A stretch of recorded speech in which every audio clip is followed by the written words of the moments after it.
Boa noite a todos, nós estamos pela primeira vez aqui no CACP e vamos falar para você sobre a história do VCC, uma historinha muito interessante que eu gostaria que você prestasse muita atenção nessa história. A história do VCC aconteceu no interior de São Paulo, no meio dos canaviais. Uma pessoa estava ali, um irmãozinho fervoroso estava ali cortando cana, quando de repente ele viu uma nuvem com 3 letras, VCC. Este irmãozinho, muito fervoroso, ele julgou que Deus estava falando com ele. Ele disse: Deus está falando comigo.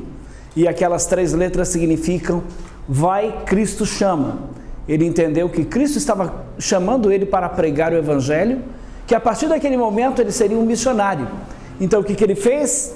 Ele correu lá na cidade, procurou o pastor da igreja e, fiel a essa visão, então ele disse: pastor, Deus falou comigo, eu estava cortando cana lá no canavial, Deus falou comigo e eu agora vou sair pelo mundo afora pregando a palavra de Deus. O pastor então, surpreso diante do relato, disse para ele: meu filho, para pregar o Evangelho você precisa conhecer a Bíblia. Você conhece a Bíblia bastante para sair o mundo afora pregando a palavra de Deus, pregando a sua mensagem? E ele disse: claro que sim, claro que eu conheço. O pastor perguntou: e qual é a parte da Bíblia que você mais gosta, que você mais conhece? Ele disse: eu gosto muito das parábolas de Jesus, conheço muito as parábolas de Jesus, principalmente a parábola do bom samaritano. O pastor então pediu para ele contar. O pastor queria ver o conhecimento, o grau de conhecimento bíblico que esse futuro missionário, esse futuro pregador do Evangelho tinha. Então com isso ele começou a falar. Descia um homem de Jerusalém para Jericó e caiu entre os salteadores. E ele lhes disse: varões e irmãos, escutai-me. Não tenho prata nem ouro, mas o que tenho, isso te dou. E entregou-lhes os seus bens, e a um deu 5 talentos, e a outro 2, e a outro 1, e a cada um segundo a sua capacidade. E partindo dali, foi conduzido pelo Espírito ao deserto, e tendo jejuado 40 dias e 40 noites, teve fome, e os corvos alimento lhe traziam, pois alimentava-se de gafanhotos e mel silvestre. E sucedeu que, indo ele andando, eis que um carro de fogo ocultou da vista de todos. A rainha de Sabá viu isso e disse: não me contaram nem a metade. Depois disso, ele foi até a casa de Jezabel, mãe dos filhos de Zebedeu, e disse: tivesse 5 maridos, e o homem que agora tens não é teu marido. E olhando ao longe, viu Zaqueu pendurado pelos cabelos numa árvore, e disse: desce daí, pois hoje almoçarei na tua casa. Veio dali e cortou-lhes os cabelos, e os restos que sobraram foram 12 cestos cheios para alimentar a multidão. Portanto, não andeis inquietos dizendo: que comeremos, pois o vosso Pai Celestial sabe que necessitais de todas essas coisas. E todos que ouviram se admiraram da sua doutrina. O caipira entusiasmado olhou para o pastor e perguntou: então, pastor, estou pronto para sair pregando o Evangelho? Olha, meu filho, disse o pastor, eu acho que aquelas letras nos céus significavam: vai, Cristo chama? Não, antes deveriam ser lidas: vai cortar cana. Tá? Qual é a moral dessa história? Um conhecimento superficial das Escrituras poderá causar danos irreversíveis ao ministério, caso o mestre não leve em conta os fatores fundamentais para uma boa interpretação bíblica. Então nós sabemos que a Bíblia não é de particular interpretação, por isso nós temos os vários grupos religiosos, as várias denominações, porque as pessoas querem interpretar a Bíblia por conta própria. Então essa historinha vem ilustrar, infelizmente, ao mesmo tempo que nós temos hoje no Brasil e no mundo, né? Hoje tem Bíblia de tudo. Bíblia do executivo, Bíblia do adolescente, Bíblia da vovó, Bíblia do bebê, Bíblia... Daqui a pouco vão inventar aí, acho que já devem até estar trabalhando, Bíblia do gay. É bem possível que essa Bíblia já esteja sendo produzida. Então, com isso, ao mesmo tempo que nós temos uma variedade de traduções da Bíblia, uma variedade de comentários bíblicos, nós temos uma geração de crentes completamente analfabetos, biblicamente falando. Nunca houve na história do cristianismo uma geração de crentes tão desconhecedora da palavra de Deus, crentes que não leem a Bíblia, crentes que ao mesmo tempo temos tantas traduções, temos tantas facilidades, tantos recursos, mas eles não se dedicam em conhecer aquilo que creem. Então nós entendemos que para fazer uma boa apologética, em primeiro lugar, é necessário saber o que nós cremos. Em segundo lugar, é necessário saber defender aquilo que nós cremos. Em terceiro lugar, é necessário saber o que eles creem à luz do que nós cremos. Em quarto lugar, é necessário refutar o que eles creem à luz daquilo que nós cremos. Aí eu pergunto, o que nós cremos? Você pode pegar o credo da sua igreja, decorar ele, mas isso quer dizer que você sabe defender a sua fé? Nós entendemos muito bem que às vezes um menino, testemunha de Jeová, com 9 anos de idade, sabe defender muito bem as doutrinas da Sociedade de Torre de Vigia. Nós podemos observar isso. Um adventista, qualquer adventista sabe defender muito bem aquilo que ele crê.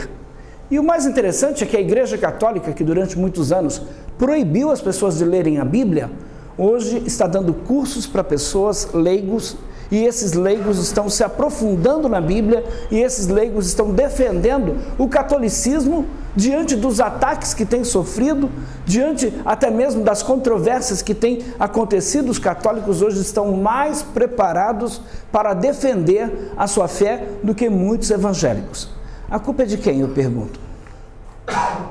A culpa é dos pastores, a culpa é da liderança, a culpa é nossa, que não procuramos ensinar a Bíblia ao povo. Por outro lado, tem também a culpa do povo, que, por sua vez, não se interessa em aprender a doutrina bíblica, a doutrina cristã, os fundamentos da doutrina cristã. Quando a gente fala de doutrina, a gente tem ouvido muitos lugares aí. Ontem mesmo, e antes de ontem, nós estávamos numa igreja, e ali falaram que você não tem que se preocupar com doutrina, que não importa a doutrina, que doutrina não é importante. Nós sabemos que algumas igrejas até, elas entendem como doutrina costumes, e existe uma diferença muito grande entre doutrina e costumes. Doutrina ela é eterna, costume não. Costume passa, é temporal. Doutrina ela é local, aliás, doutrina é universal, costume é local. Então existe uma diferença que nós poderíamos ficar muitas horas falando aqui a respeito do que é doutrina e do que é costume. Por não ensinar doutrina nas igrejas, a maioria das denominações, o que elas fazem? Elas têm na realidade ali o chamado, a classe de catecúmenos ou o grupo dos novos convertidos, onde é ensinado 13 aulas e ali ele aprende algumas coisas básicas do que de fato é a doutrina cristã, do que é a essência do cristianismo. Mas vão passar alguns anos e ele nunca mais vai rever aquelas doutrinas. Eu pergunto para você, você que está nos assistindo, qual foi a última vez na tua igreja que foi pregado um sermão sobre a doutrina da Trindade, por exemplo? Qual foi a última vez na sua igreja que foi pregado um sermão sobre regeneração, justificação, expiação, a Bíblia como regra de fé e prática? Não estou falando no dia da Bíblia, estou falando no dia comum da igreja. Que igreja está preocupada em ensinar de fato as doutrinas fundamentais da fé cristã? Então, infelizmente, eu tenho que declarar isso, ministérios para-eclesiásticos como o CREA, CACP e tantos outros existem por culpa da igreja. Era a igreja que deveria estar fazendo o papel, era a igreja que deveria ter seus seminários, era a igreja que deveria ter as suas agências missionárias. Infelizmente, quando a igreja não faz o papel que é dela, então o diabo levanta alguns grupos, não estou falando no caso dos ministérios para-eclesiásticos, estou falando das seitas, porque, por exemplo, qual a igreja evangélica que tem mais de 65 mil missionários de tempo integral?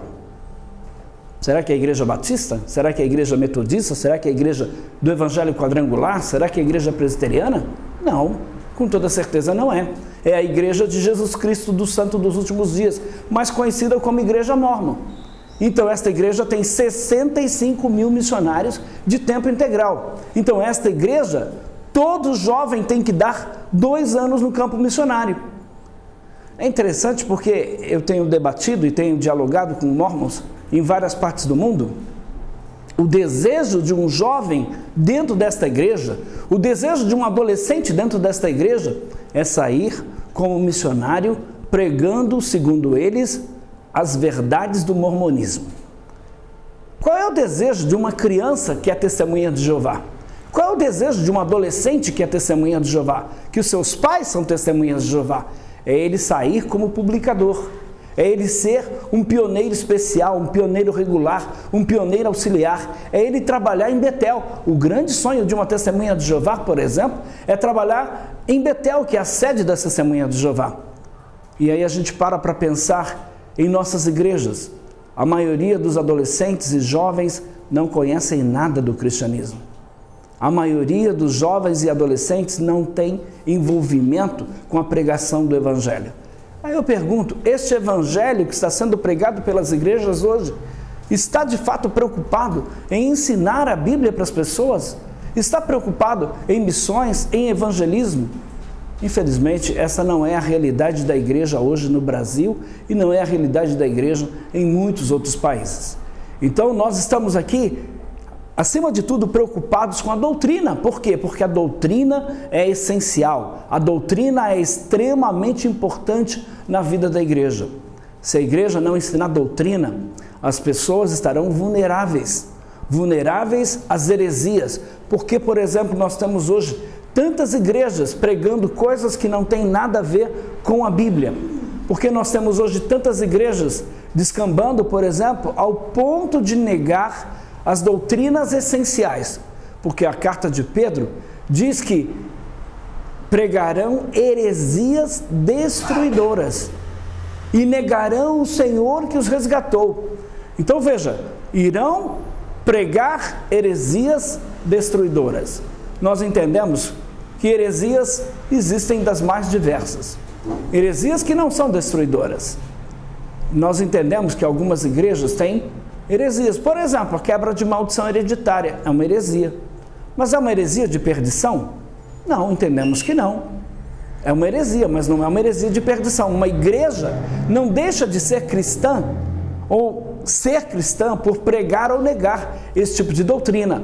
Então nós entendemos que uma igreja equilibrada, claro que vai pregar um cristianismo ortodoxo. Essa palavra tem sido muito deturpada também no meio cristão. Quando nós afirmamos que prezamos por uma doutrina ortodoxa, as pessoas não compreendem muito bem isso, mas a palavra ortodoxia significa ensino correto.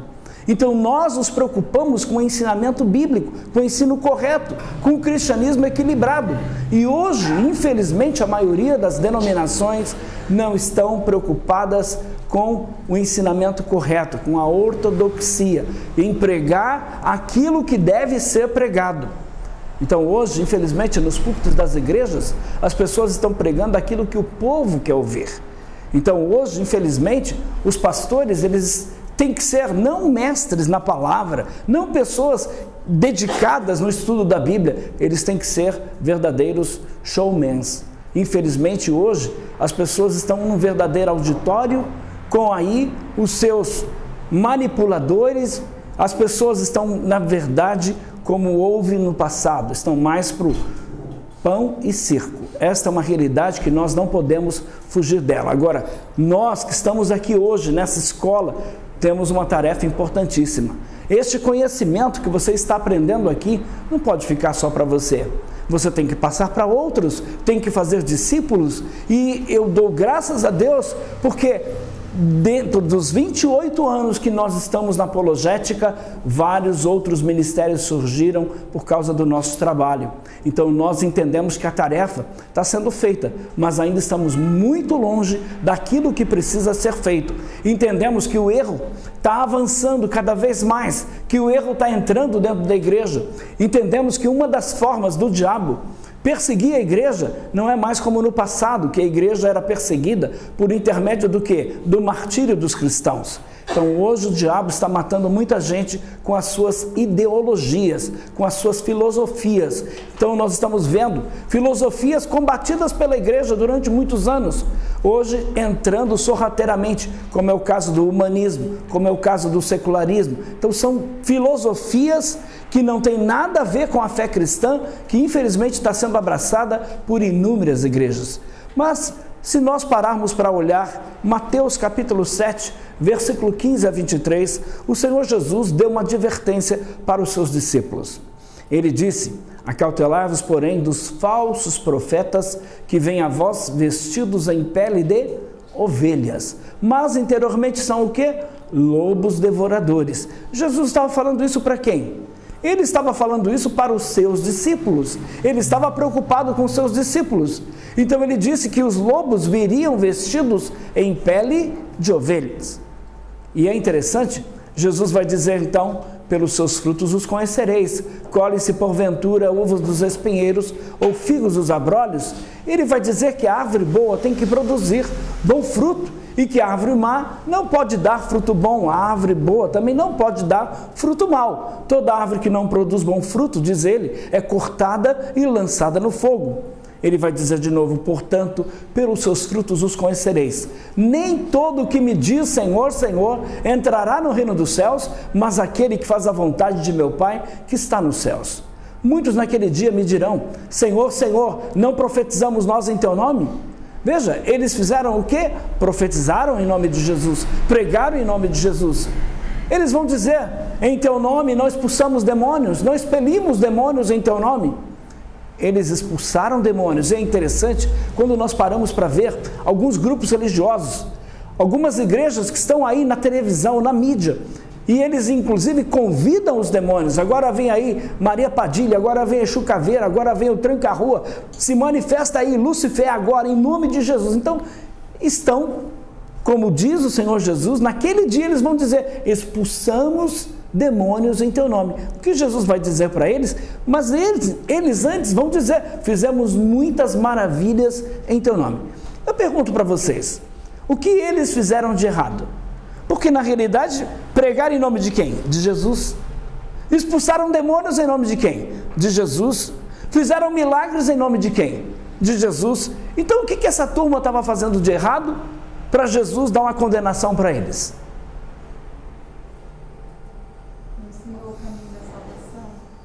Eles estavam fazendo tudo isso em nome de Jesus, pregando na realidade um outro evangelho. Porque Jesus vai dizer para eles: apartai-vos de mim, vós que praticais a iniquidade, porque nunca vos conheci. Eles estavam fazendo tudo isso em nome de Jesus, mas não tinham qualquer relacionamento pessoal com Jesus Cristo. Ué, Jesus não sabe o que os espíritas estão fazendo? Jesus não sabe o que os mormons estão fazendo? Jesus não sabe o que a testemunha de Jeová, os adventistas estão fazendo? Sabe. Mas como ele diz, nunca vos conheci, ou seja, não tem qualquer relação comigo, não tem intimidade comigo. Por isso a Bíblia diz que depois de Maria ter Jesus, conheceu José. Maria não conhecia José, José não conhecia Maria, claro que conhecia, mas eles não tinham relação. Então quando Jesus diz, nunca vos conheci, está dizendo para eles: vocês não têm qualquer tipo de relação comigo, vocês não são meus. E aí o próprio Senhor Jesus vai dizer lá também em Mateus, capítulo de número 24, versículo 3. Estando ele assentado no Monte das Oliveiras, chegaram seus discípulos em particular, dizendo: declara-nos, quando serão essas coisas e que sinal haverá da tua vinda e do fim do mundo? Eles perguntaram: quando serão estas coisas e que sinal haverá da tua vinda e do fim do mundo? E Jesus vai responder para eles, versículo de número 5. Eu vou pedir para alguém, por favor, lê esse texto. Mateus 24.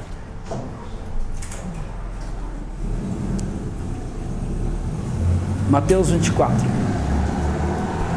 Versículo de número 3.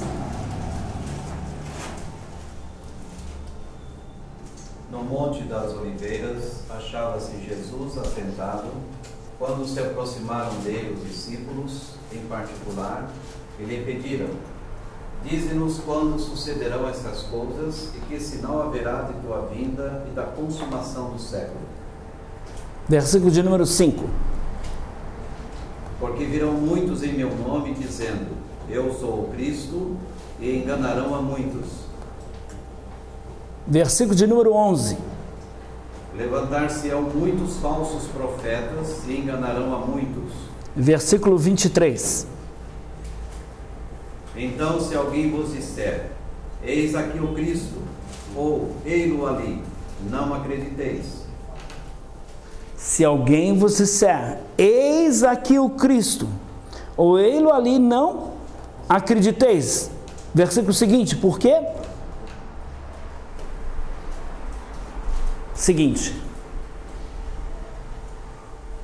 Porque surgirão falsos cristos e falsos profetas, operando grandes sinais e prodígios para enganar, se possível, os próprios eleitos. Então, Jesus está advertindo a quem? Seus discípulos. Mas espera aí, os discípulos não conheciam Jesus? Conheciam. Por que Jesus está fazendo essa advertência para eles? Porque ele sabia muito bem que depois da partida dele, como diz Pedro, como diz também o próprio Senhor Jesus, que os lobos viriam vestidos em pele de ovelhas. Veja que Jesus está fazendo uma advertência aos seus discípulos. Infelizmente, muitos pastores hoje não estão preocupados com isso. Por isso que a maioria das igrejas perdem pessoas para seitas. Por isso que até hoje, as igrejas que eu tenho rodado, eu não encontrei hoje uma igreja sequer que nunca perdeu ninguém para uma seita. Nunca encontrei. Eu sempre faço essa pergunta. Vocês conhecem alguém que estava aqui na igreja e hoje está numa seita, Testemunha de Jeová, Mormon, Adventista, etc.? Sempre tem. Por quê? Porque a igreja não está preocupada em fazer o que Jesus fez com os seus discípulos. Jesus estava advertindo os seus discípulos. Agora veja, os discípulos de Jesus entenderam muito bem o recado. Vamos para a carta de Pedro, segunda carta de Pedro, capítulo 2, versículo de 1 a 3. Pedro vai dizer: assim como houve entre o povo falsos profetas, entre vós haverá também falsos mestres, os quais introduzirão abertamente, diz aí o texto? Não diz abertamente, diz encobertamente. Heresias o quê? Destruidoras, ou heresias de perdição. E Pedro diz, e poucos seguirão as suas dissoluções? Não, ele diz, e muitos seguirão as suas dissoluções, e por causa deles será blasfemado o caminho da verdade. E farão de vós negócios com palavras fingidas, a condenação dos quais não tarda, e a sua sentença não dormita. Então Pedro entendeu o recado de Jesus, e esta carta nós sabemos que é uma carta universal, para todas as igrejas. Pedro está agora advertindo os cristãos, dizendo que como houve na nação de Israel falsos profetas, e aí eu me lembro muito bem de Ananias, que profetizou que dentro de 2 anos os vasos da casa do Senhor seriam trazidos de volta, e Jeremias profetizou para Ananias: Ananias, este ano você vai morrer. No ano profetizado por Jeremias, morreu o profeta Ananias, mas Ananias se dizia um profeta de Deus. Então, como identificarmos um verdadeiro profeta? Nós sabemos que um verdadeiro profeta não é apenas aquele que fala a profecia e ela se cumpre, mas é aquele que, acima de tudo, prega uma verdade. Por quê? Porque é possível que a profecia de um falso profeta se cumpra. Vamos para Deuteronômio capítulo 13, versículo de 1 a 4. Eu sei que isso pode parecer muito estranho para você, mas esta é a verdade. É possível que um falso profeta anuncie sinais e prodígios e aconteça o tal sinal e prodígio que ele anunciou. Deuteronômio capítulo 13, versículo de 1 a 4. Quando o profeta ou sonhador se levantar no meio de ti e te anunciar um sinal ou prodígio, e suceder o tal sinal ou prodígio de que te houver falado e disser: vamos após outros deuses que não conheceste e sirvamo-los, não ouvirás as palavras desse profeta ou sonhador, porque o Senhor vosso Deus vos prova, para saber se amais o Senhor vosso Deus de todo o vosso coração e de toda a vossa alma. Andareis após o Senhor vosso Deus, e a Ele temereis. Guardareis os seus mandamentos, ouvireis a sua voz, a Ele servireis, e a Ele vos achegareis. Veja que o texto diz o seguinte: quando um profeta ou sonhador de sonhos vos der um sinal ou prodígio, diz o texto, e acontecer o tal sinal ou prodígio, e ele vos disser: vamos agora seguir outros deuses. O que Deus diz? não ouvirás a palavra daquele profeta ou sonhador de sonhos, porquanto o Senhor vosso Deus vos prova, para saber se amais o Senhor vosso Deus de todo o vosso coração, de toda a vossa alma, de todo o vosso entendimento. Então é possível que aconteça milagres? É possível. É possível que determinada profecia se cumpra? É possível, mesmo sendo um falso profeta. Por isso que a Bíblia manda não julgarmos o profeta. Por isso que a Bíblia sempre vai nos orientar a julgarmos o quê? A profecia. Não o profeta, a profecia, se de fato é de Deus. Outra coisa interessante é que Pedro está advertindo a igreja e está dizendo: houve entre o povo falsos profetas, como entre vós haverá também falsos mestres, falsos doutores, que introduzirão, não diz abertamente, diz encobertamente, heresias destruidoras. E é interessante que Pedro diz: e muitos seguirão as suas dissoluções, por causa deles será blasfemado o caminho da verdade. Pedro diz: e negarão o Senhor que os resgatou, trazendo sobre si mesmos repentina destruição. Bom, este é o recado de Pedro para a igreja, mas a gente ainda tem Judas no versículo de número 3. Judas, então, irmão de Jesus Cristo, Judas está querendo escrever uma carta falando acerca da salvação. E o Espírito Santo incomoda Judas a não apenas escrever, mas exortar. Judas também é uma epístola universal para todas as igrejas. Então Judas foi movido pelo Espírito Santo, não apenas escrever, mas exortar a cada um dos cristãos batalhar diligentemente pela fé que de uma vez por todas foi entregue aos santos. Nós sabemos que a fé cristã já foi entregue.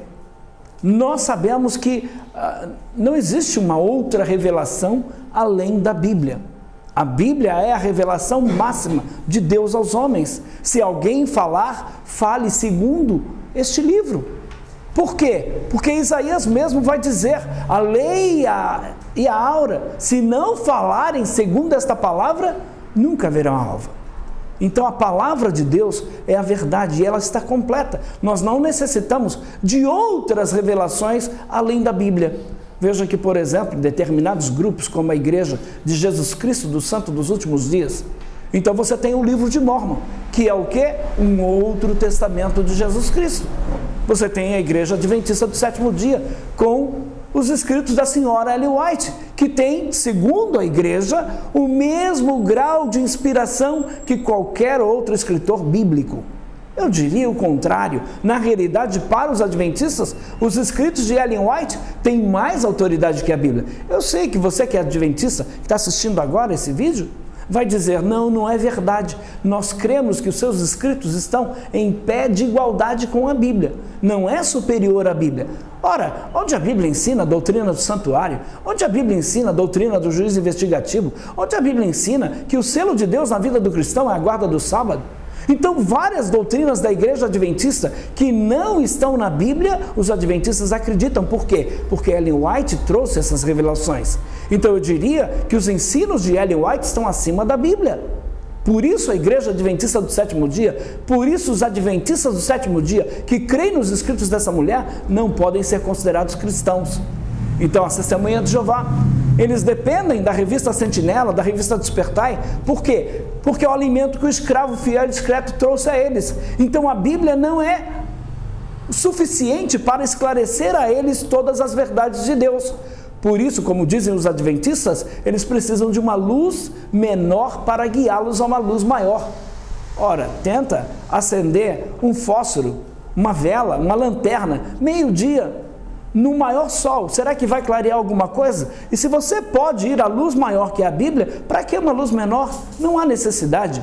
Então a Testemunha de Jeová, eles não podem entender a Bíblia sem a Sentinela. Mas a Sentinela, a interpretação não é da Bíblia, é de um grupo de homens chamado Corpo Governante. Então a Sociedade Torre de Vigia é que interpreta a Bíblia para a Testemunha de Jeová. Sem pensar, por exemplo, se nós pararmos para pensar em outros grupos como os espíritas, que dependem da revelação dos espíritos, Pensando em outros grupos, como por exemplo o hinduísmo, vários segmentos do hinduísmo, como o Hare Krishna, que está baseado no Bhagavad Gita, nos Vedas, nos Upanishads, em outras escrituras. Para nós cristãos, a Bíblia é a única regra de fé e prática. A Bíblia é a palavra de Deus. Então Judas está dizendo que nós devemos batalhar diligentemente pela fé que de uma vez por todas foi entregue aos santos. Eu pergunto para você que está nos assistindo, eu pergunto para você que está aqui nesta aula: você está batalhando pela fé? O que é batalhar pela fé? Muitos entendem que batalhar pela fé é ignorar, por exemplo, aqueles que estão contra aquilo que nós acreditamos. Quero dizer para você que isso não é batalhar pela fé. Batalhar pela fé é quando alguém questiona sobre a palavra de Deus, você provar para ele que a Bíblia é a palavra de Deus. Vou fazer esta pergunta aqui: quantos creem que a Bíblia é a palavra de Deus? Levante a mão. Todo mundo, muito bem. Quem pode provar para mim que a Bíblia é a palavra de Deus? Qual é o argumento que você vai usar que a Bíblia é a palavra de Deus? Tem alguma prova disso? Eu gostaria de ouvir as provas de que a Bíblia é a palavra de Deus. Quais são as provas? Vamos lá? Quem vai se manifestar? Manifesta aí agora. A minha fé. A sua fé. O muçulmano tem fé que o Alcorão é a palavra de Deus. Pastor, testemunhas oculares. Testemunhas oculares. Quem são essas testemunhas oculares? Registrado na Bíblia, né? Sim. Você diz os escritores? Os escritores comprovam que este livro é verdadeiro. É porque é uma testemunha de testemunhas, né? Então, eles são testemunhas oculares. Eles viram os acontecimentos e aí eles escreveram, eles narraram, mas a Bíblia está cheia de contradições. A Bíblia está cheia de erros. A Igreja Católica tirou muitas coisas da Bíblia. Estes são os argumentos usados por aqueles que querem negar a palavra de Deus. Cuidado! Porque eles vão dizer que a Bíblia foi escrita por homens, esses homens eram falhos, então logo aquilo que eles escreveram não era verdadeiro. Eles vão dizer, o papel aceita tudo. Eu faço uma pergunta para você: se Deus queria se comunicar com os homens, ele tinha que usar quem? Um macaco? Um cachorro? Um cavalo? Você queria que a Bíblia fosse escrita por um cachorro? Não, é óbvio que não. Por isso Deus usou os homens. Por isso Pedro vai dizer que nenhuma profecia foi produzida pela vontade dos homens, mas os homens santos falaram movidos pelo Espírito Santo de Deus. Então eles não colocaram aquilo que eles queriam nesta palavra. Então nós temos de fato, são quantos escritores bíblicos? 40. Mais ou menos uns 40, desde rei até sapateiro, pescadores, enfim, homens que viveram em épocas, lugares distantes. E é interessante porque quando nós lemos estes livros, porque Bíblias são uma biblioteca, uma coleção de livros, quando nós lemos, então, podemos perceber como Deus atuou por trás de tudo isso. Nós temos evidências internas, evidências externas de que a Bíblia de fato é a palavra de Deus. Por que o ateísmo cresce tanto hoje, principalmente entre os jovens e adolescentes? Porque a igreja não está preocupada em ensinar a Bíblia para eles. Porque a igreja não está preocupada em dar a resposta para eles, porque os questionamentos estão aí nas escolas, nas universidades, os questionamentos estão aí na própria rede internacional de computadores, a internet. Então, com isso, nós estamos vendo os jovens sendo bombardeados por aqueles que não creem na palavra de Deus. E nós que cremos. E nós que acreditamos que a Bíblia é a palavra de Deus, estamos preocupados em provar que ela é a palavra de Deus? Outro dia eu encontrei uma pessoa, eu estava num programa de rádio e ela disse assim: olha, pastor, eu quero dizer uma coisa para o senhor. Eu tenho enfrentado várias pessoas aí, eles dizem que não creem na Bíblia, e eu digo o seguinte: você não quer crer na Bíblia, meu filho, o problema é teu. Será que uma pessoa como essa, um pastor, está defendendo a sua fé? Está batalhando pela fé? Isso é batalhar pela fé? Não. Batalhar pela fé é você adquirir conhecimento daquilo que você crer, Batalhar pela fé é, acima de tudo, você saber que vão usar argumentos contra aquilo que você crê. E aí você vai defender com unhas e dentes aquilo que você crê. É interessante isso porque nós sabemos que não existem duas verdades. A verdade é absoluta, não é relativa. Então, se nós fizermos uma pergunta para qualquer pessoa acerca da cor deste papel, por exemplo, por acaso alguém vai dizer que é verde, azul, amarelo, vermelho, preto? Não. A lógica é que este papel é branco, mas depende do ponto de vista de quem está vendo. Ora, se alguém está enxergando esse papel de uma outra cor, essa pessoa tem algum problema. Vocês concordam comigo? O papel é branco, a lógica diz isso. Se alguém enxerga numa outra cor, essa pessoa não é normal, pode ser daltônico, pode ter algum distúrbio. Uma pessoa normal vai entender que esse papel é branco. É o caso da verdade.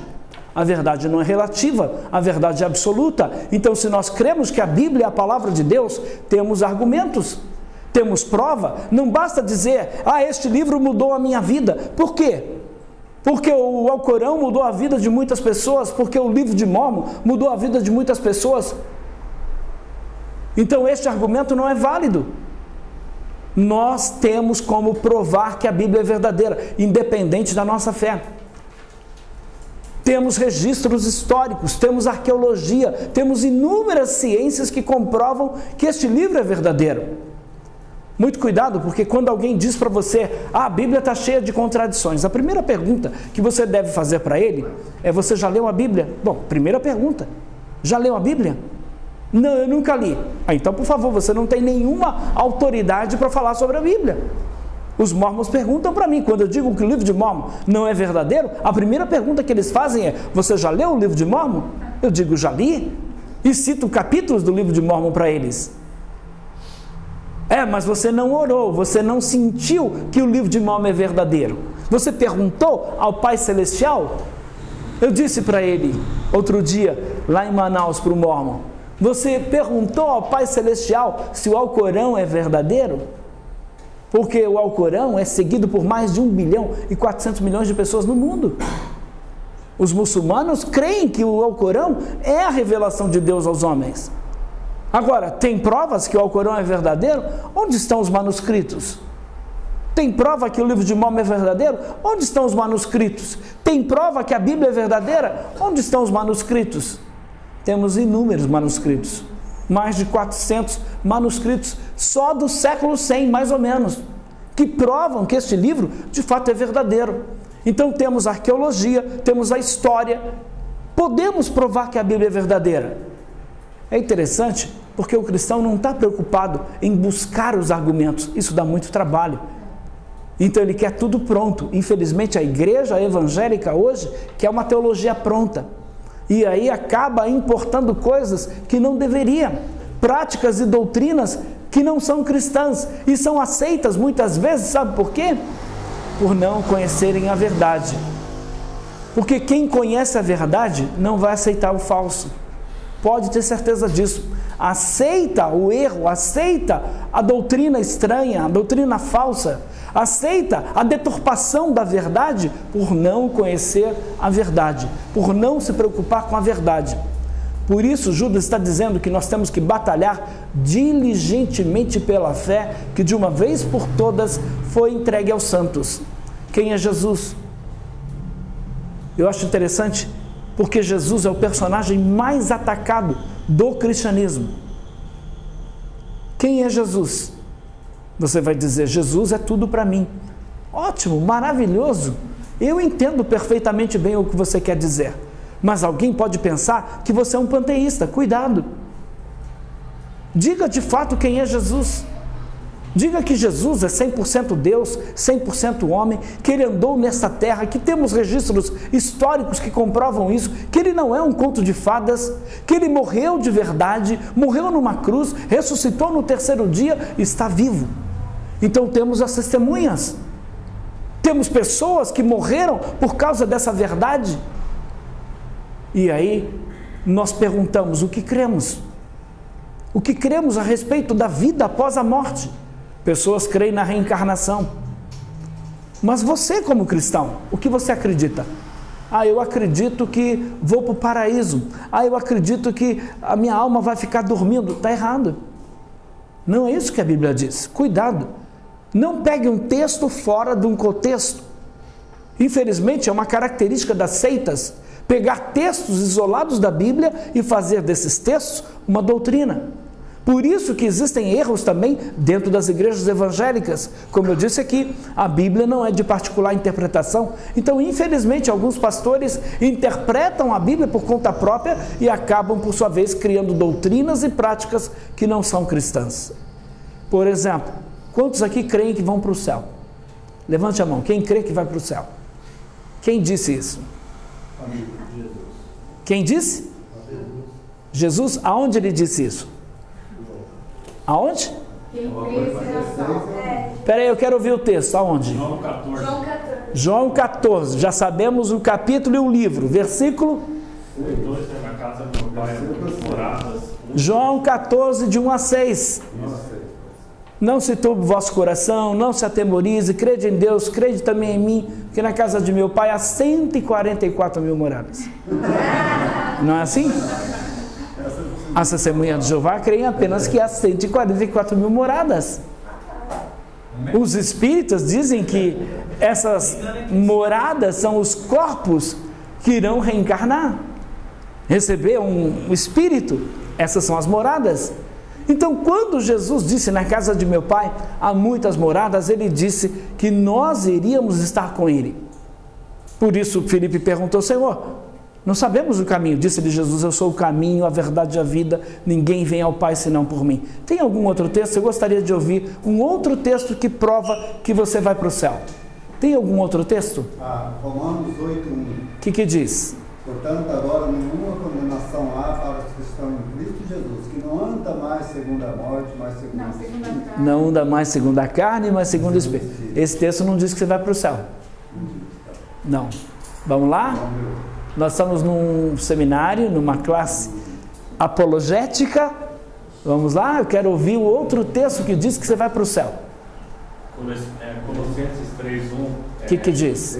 Portanto, se já ressuscitados com Cristo, buscai as coisas lá de cima, pensai nas coisas lá de cima de Cristo. Também não diz. Também não diz. Mas fala para ele então. Fala que você deve pensar nas coisas que são do alto, é verdade. Não pode ficar preso aqui na terra, não. Estevão estava sendo apedrejado, em Atos 7,59, ele disse: Senhor Jesus, recebe o meu espírito. Eu quero fazer a pergunta para você. Vamos lá. Mais prático. Estarás comigo no paraíso? Muito bem. Hoje mesmo, Jesus disse lá em Lucas 16 para o ladrão na cruz: hoje estarás comigo. Lucas 16 não. Ele disse para o ladrão: hoje estarás comigo no paraíso. O cristão morre e vai para o paraíso ou vai para o céu? Tem uma diferença entre paraíso e céu? Você que está nos assistindo, tem uma diferença entre paraíso e céu? Será que Jesus está no paraíso hoje? O paraíso que Jesus falou para o ladrão é o mesmo que Paulo disse? Com toda certeza não é. Então nós sabemos que na área da escatologia ninguém é dono da verdade. Este assunto diz respeito a uma teologia, a uma doutrina chamada escatologia, doutrina das últimas coisas. E há suas contradições. Por exemplo, nós temos pessoas que acreditam que já estamos vivendo o milênio. Nós temos grupos de igrejas e pessoas e teólogos que acreditam que não, que nós vamos ainda entrar no milênio. Então tem o amilenista, o pré-milenista, o pós-milenista, enfim, são vários grupos. A verdade é essa. Nós podemos ter a certeza que vamos para o céu hoje. Se morrermos hoje, vamos para o céu e não para o paraíso, aonde Jesus disse para o ladrão? Claro que podemos. Quando Jesus estava aqui na terra e ele foi crucificado, então nós sabemos que o ladrão disse para ele: Senhor, lembra-te de mim quando entrares no teu reino. E Jesus disse para ele: hoje estarás comigo no paraíso. Jesus, depois de morto, foi para onde? Nós sabemos que ele não foi para o céu. Ele desceu às partes mais baixas da terra. Ele ficou 3 dias e depois ele subiu. E o texto diz que ele levou o cativo o cativeiro. Alguns entendem com isso que ele tirou as pessoas que estavam lá. Isso é escatologia. Então, havia a chamada mansão dos mortos. Então, tinha lá o paraíso, chamado também de seio de Abraão, e havia lá também o inferno. Muito bem. A teologia diz o seguinte, que este lugar onde estavam salvos, não tem mais ninguém lá. Este lugar onde estavam os perdidos, continua lá. E pessoas indo para este lugar, para o inferno. Lá em Apocalipse diz que o inferno vai dar os seus mortos, que o inferno vai ser lançado no lago de fogo. Haverá uma ressurreição de justos e injustos. Uns ressuscitarão para a vida eterna, outros para a vergonha e tormento eterno. Então, com isso, nós podemos ter a certeza hoje que vamos imediatamente para o céu e não vamos para o paraíso, aonde foi, por exemplo, o ladrão naquele momento? Podemos. Podemos ter a certeza que vamos estar na presença de Deus ao partirmos deste mundo hoje? Podemos. Com base em quê? Aonde a Bíblia diz isso? Eu pergunto. Estevão, por exemplo, em Atos 7,59, estava sendo apedrejado. Viu o céu aberto. Viu Jesus à destra de Deus e ele disse: Senhor Jesus, recebe o meu espírito. A palavra espírito e a palavra alma na Bíblia tem vários significados. Por isso, por exemplo, a Testemunha de Jeová não realiza a transfusão de sangue, porque eles entendem que alma é vida. Alma significa o quê? Alma significa pessoas. Paulo diz assim, e éramos tantas almas no navio. Você entende que era o navio Piratas do Caribe? Não, com toda certeza não era o navio dos Piratas do Caribe. Quando alguém diz assim, eu tenho tantas cabeças de boi, você entende que o camarada só tem as cabeças lá na fazenda dele? Claro que não, é uma figura de linguagem. Então, com isso, nós sabemos muito bem que após a morte do cristão, vamos imediatamente para o céu. Por quê? Porque a Bíblia nos garante isso. Abra sua Bíblia na carta do apóstolo Paulo, segunda carta à igreja de Corinto. Segunda carta do apóstolo Paulo à igreja de Corinto, no capítulo de número 5.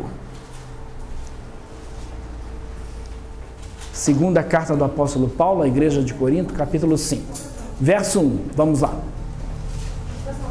Porque sabemos que se a nossa casa terrestre deste tabernáculo se desfizer, temos de Deus um edifício, uma casa não feita por mãos eterna nos céus. Prossiga. E por isso também gememos, desejando ser revestidos da nossa habitação, que é do céu. Mais à frente. Se todavia, estando vestidos, não formos achados nus. Porque também nós, os que estamos neste tabernáculo, gememos carregados, não porque queremos ser despidos, mas revestidos, para que o mortal seja absorvido pela vida. Vai mais à frente, não pode. Ora, quem para isto mesmo nos preparou foi Deus, o qual nos deu também o penhor do Espírito. Por isso estamos sempre de bom ânimo, sabendo que, enquanto estamos no corpo, vivemos ausentes do Senhor. Enquanto estamos no corpo, estamos... Continua. Porque andamos por fé e não por vista. Mas temos confiança e desejamos antes deixar este corpo, para habitar com o Senhor. Peraí, deixar este corpo para quê? Habitar com o Senhor. Habitar com o Senhor. Essa é a esperança.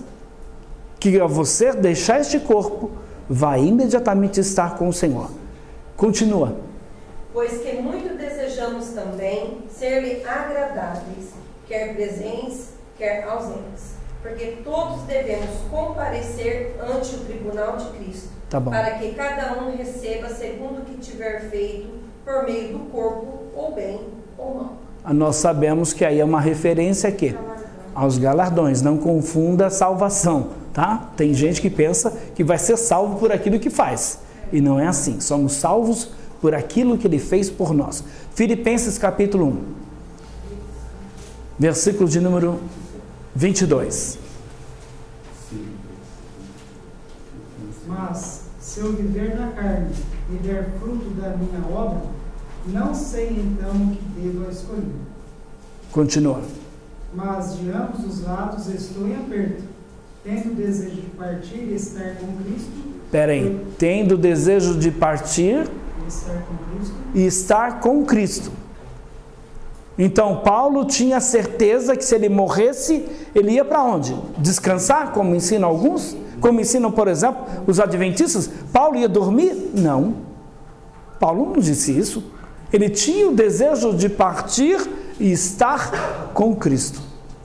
É esse o desejo que eu tenho, é esse o desejo que você deve ter. Para isso, temos que entregar nossa vida a Deus. Então veja, doutrinas que são essenciais, como por exemplo, o que você crê após a morte, como por exemplo, o que você crê a respeito da Bíblia, como por exemplo, quem é Deus. Então nós temos, vamos dar o exemplo desta pergunta, quem é Deus? Se eu perguntar para você e perguntarmos para qualquer pessoa na rua, quem é Deus? Infelizmente nós não vamos ouvir muita coisa a respeito de Deus. Nós vamos ouvir uma resposta como essa que eu já dei aqui hoje. Deus é tudo para mim. Não, eu estou perguntando quem é Deus. O que você pode dizer a respeito de Deus? Vamos ouvir as respostas? Deus, já sabemos que Ele é Espírito.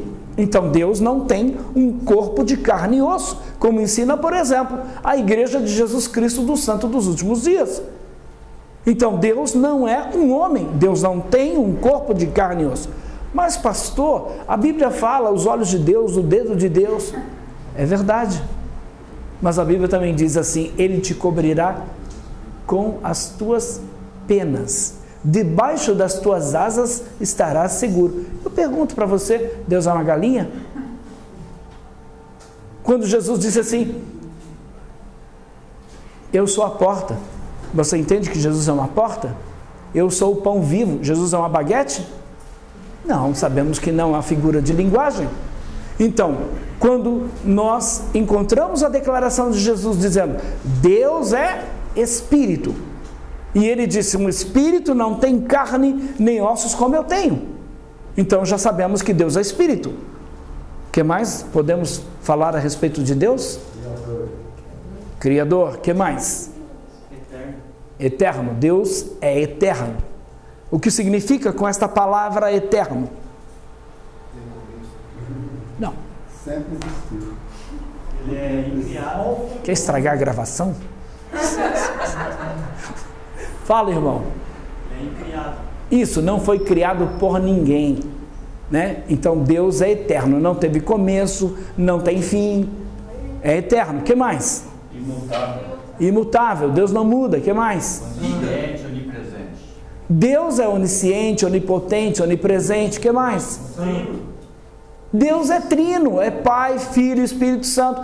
Vamos aproveitar esse gancho e perguntar, Jesus é o Pai? Não.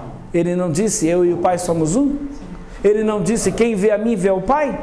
Filipe perguntou ao Senhor, mostra-nos o Pai. E ele disse, há tanto tempo estou convosco, como dizes tu, mostra-nos o Pai? Eu e o Pai somos um, quem vê a mim vê o Pai. E aí? Porque este é o argumento, por exemplo, que vai usar o grupo Voz da Verdade, que é uma seita que nega uma doutrina chamada doutrina da Trindade. Esse é o argumento que vai usar os, por exemplo, membros da Igreja Pentecostal Unida do Brasil. Esse é o argumento que vai usar os membros de uma igreja chamada Tabernáculo da Fé, de William Marion Branham, de também uma outra igreja chamada Igreja da Pedra Angular, de um profeta chamado William Souto Santiago. Então são grupos, a gente poderia ficar horas falando de grupos que negam uma doutrina que é essencial, que é a característica da igreja cristã, que é a essência do cristianismo, é Deus, a pessoa de Deus. Então quando falamos que Deus é trino, quando nós falamos que Deus é Pai, Filho e Espírito Santo, temos que ter isso muito bem definido.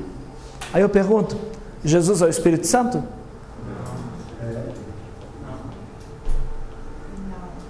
O irmão acha que é por quê? Os três são um.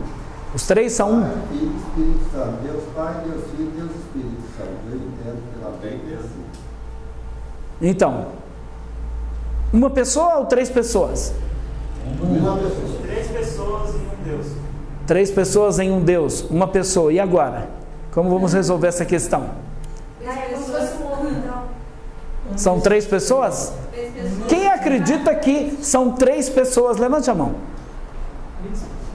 Quem acredita que é uma pessoa só? Ok. Muito bem. Deus é Pai, Filho e Espírito Santo. A Bíblia diz: há um só Deus. No entanto, este Deus se revelou como Pai, Filho e Espírito Santo. Não são manifestações de Deus, como ensina, por exemplo, uma igreja chamada Igreja Local de Witness Lee, conhecido também como o grupo da Árvore da Vida, uma editora que tem publicado livros heréticos de Witness Lee. Não são manifestações de Deus. Nós sabemos que Jesus, e aí Mateus capítulo de número 4, vamos ler Mateus 4, 16 e 17.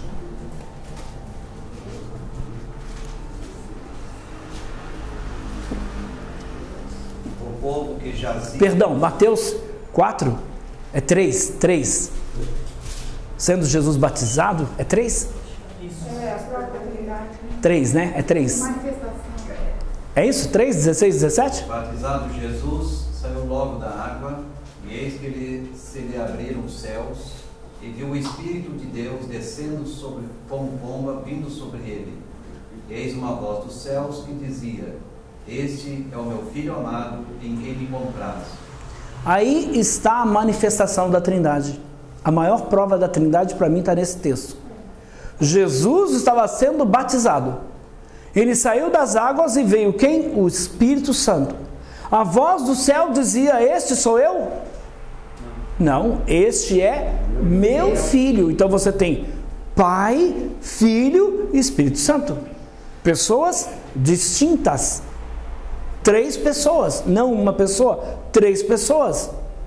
Quando Jesus orava, ele orava a quem? A ele mesmo? Era um ventríloco Jesus? Não. Orava ao Pai. E é interessante isso porque ao mesmo tempo que nós temos 3 pessoas distintas, eles são onisciente, onipotente e onipresente. Ao mesmo tempo também, nós temos os 3 com vontades distintas. Pastor, isso não é contraditório? Não, porque elas nunca são conflitantes. Jesus disse: Pai, se possível, afasta de mim este cálice, todavia não seja como eu quero, mas como tu queres. Então Jesus mostrou que ele tinha uma vontade, e ele disse: todavia não seja como eu quero, mas como tu queres. Então nós temos que entender, e por favor, eu tenho ouvido isso muitas vezes: ah, pastor, a Trindade é um mistério, ninguém pode entender. Essa questão da hierarquia a gente pega nela já. Ninguém pode entender isso, é um mistério. Aquilo que as Escrituras nos revelam, nós podemos entender. Então as Escrituras nos revelam que há um só Deus. Por isso, nós não somos politeístas. Os politeístas creem em vários deuses. Os mormons, por exemplo, são politeístas. As testemunhas de Jeová são politeístas. Não, pastor, eles não são politeístas. Eles creem apenas que Jeová é Deus. Não, eles creem que Jesus é um Deus. E se eles creem que Jesus é um Deus, isso é politeísmo. É um Deus maior que criou um Deus menor. É politeísmo. Por isso nós acreditamos em um só Deus. Agora, esse Deus, como diz as Escrituras, há um só Deus. Como diz as Escrituras, o Filho é Deus. João capítulo 1, versículo 1. No princípio era o Verbo estava com Deus e o Verbo era Deus. O Espírito Santo é Deus. Pedro disse: por que mentistes ao Espírito Santo? Não mentistes aos homens, mas a Deus. Então o Espírito Santo também é chamado de Deus. O Pai é chamado de Deus. Logo, se há um só Deus, então Deus é Pai, Filho e Espírito Santo. São deuses porque os homens fazem deles deuses. Porque o apóstolo Paulo vai dizer: ainda que existem por aí muitos deuses e muitos senhores, para nós há um só Deus e um só Senhor. Então o cristão crê na doutrina da Trindade. E se nós cremos na Trindade, temos que saber o porquê nós cremos. Temos que saber defender o que cremos dessa doutrina. Por isso nós somos exortados a batalharmos diligentemente pela fé, que de uma vez por todas foi entregue aos santos. O que você sabe a respeito daquilo que você crê? Você está batalhando pela fé? Batalhando pela fé é quando surgem grupos, como nós estamos vendo aí, por exemplo, diversos grupos negando a doutrina cristã. Nós estamos vendo aí, por exemplo, surgindo as igrejas homossexuais, igrejas para gays, lésbicas e simpatizantes. Eu pergunto, eles vão usar a Bíblia? Sim, estão utilizando a Bíblia. Mas eu pergunto, estão usando a Bíblia dentro de um contexto correto? Não, eles vão dizer, veja, que Davi era homossexual, porque o amor de Davi por Jonatas era maior do que o amor pelas mulheres. Veja que Ruth tinha um caso com Noemi. Ela disse, o teu Deus é meu Deus, aonde tu fores, onde tu deitares, eu me deitarei. E aí vai. Eles vão dizer, veja que os discípulos tinham tudo em comum. Não havia esse negócio de macho e fêmea. Tinham tudo em comum ali. O que podia rolar, rolava entre eles. É incrível as interpretações que o diabo dá para a Bíblia. E eu quero dizer para você que a Bíblia não é a mãe das heresias, como afirmam alguns. Não. A mãe das heresias é a falsa interpretação da Bíblia. Porque a Bíblia é como uma navalha. Com a navalha você pode fazer a barba e pode cortar o pescoço. Infelizmente tem muita gente cortando o pescoço com a palavra de Deus. Tem muita gente que vai para o inferno com a Bíblia na mão. Então agora nós temos a advertência de Judas, dizendo que nós temos que batalhar diligentemente pela fé, que de uma vez por todas foi entregue aos santos. Mas nós temos ainda uma outra advertência. 1 Pedro capítulo 3, versículo 15, diz o seguinte. 1 Pedro capítulo 3, versículo 15.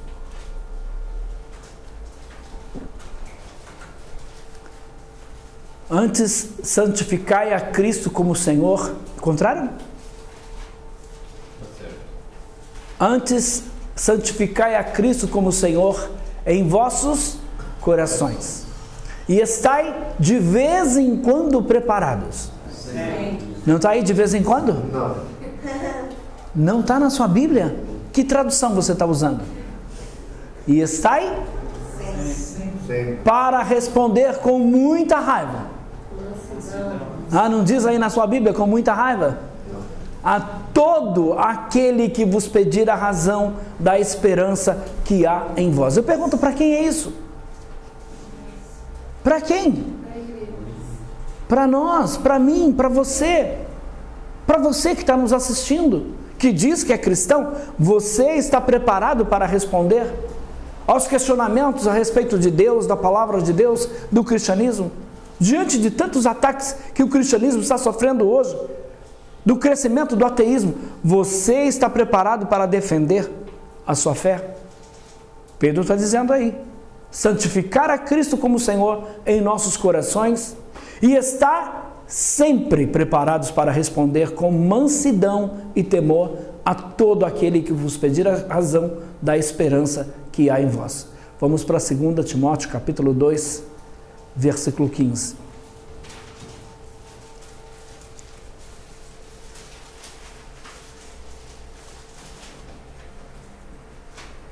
Procura apresentar-te a Deus. Espera, só um instante. Todos encontraram? Todos encontraram? O que diz? Todo mundo olhando o texto aí. Presta atenção, ele não vai ler, você vai só prestar atenção no que está escrito aí no texto bíblico, tá? Todo mundo encontrou? Sim. Não ainda? Então vamos ajudar. 2 Timóteo depois de 1 Timóteo. Depois de Gênesis, antes de Apocalipse, mais fácil. Encontrou? Não? Ok. Diz assim o texto: procura apresentar-te a Deus reprovado. Não está aí reprovado? Não. Como obreiro que tem de se envergonhar. Não?